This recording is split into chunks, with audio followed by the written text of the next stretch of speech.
On the 17th of February 2025, members of the Nyotrep Integrated Territorial Organization, HITO, submitted a memorandum to the Chief Electoral Officer of Meghalaya, Dr. BDR Tiwari, regarding allegations of misleading information being spread by the National People's Party (NPP) and its affiliates in parts of West Jaintia Hills, Meghalaya. Speaking to the media, the General Secretary of HITO's Shillong City Unit, Balajit Jirwa, claimed that the organization had recently received reports of the NPP misinforming the public about the Pradhan Mantri Awas Yojana Gramin, a central government housing scheme. Jirwa further alleged that despite the scheme being centrally funded, it is being funneled through local MLAs or representatives to beneficiaries, which has resulted in negative consequences for those relying on the scheme for housing support. Ngi kum ka Nyotrep Integrated Territorial Organization mata singi awan mata sini po Additional Secretariat ban kendu ya BDR Tiwari le setang ba umdan pan te ka jingwan jongi mata ka singiru kolong ba ngiwan bu complain ka formal complain against kini ki party workers chani siya West Jaintia Hills Lamar Balay dagani ka scheme PMAYG kani ka Pradhan Mantri Awas Yojana Gramin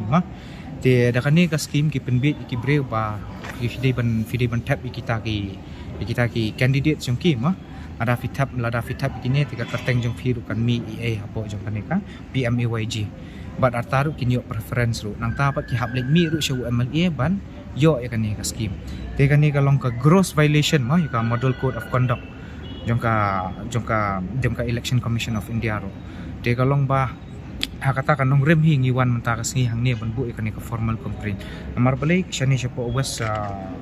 Jaintia Hills kini labun ki complain iyo ki complain na ki paiba himo ki phone hi ki paiba bakaja menta te ka dei sisya na em ba ke ka bakita ki scheme bang iyo lamba jong ki MLA andre kat kum ngin na pensyai pat ka PMAYG kamdera ka scheme bawan ka di ka centrally kamdera ka state funded scheme andre ka di centrally funded scheme de ki ya kaniro kadan la kajong ka rukom trekam ka rukom sami ki beneficiary sigini ki ya kani ka scheme de andre hangne pat ngilap bang iyo sngo mo ba kidan kita ki breu baki pen thami ki breu hakata ka rukom ba lada fitap yangi ngin yo umta fin yo kita ki benefit katkum ka jing complain ki breu ni yo complain ni ki breu kalong ba kidai hi na po ka ruling party kata kalong ba ka NPP hi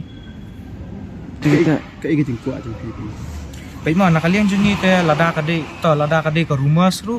ngi kwa ba kum kani ka jat kam dei bandan dah khanang ba ki pai baru kidei ban suthu ba kani ka scheme kam dei da ka ba ka dei ba ki dapet ba lada fitap vote yanu ru finyo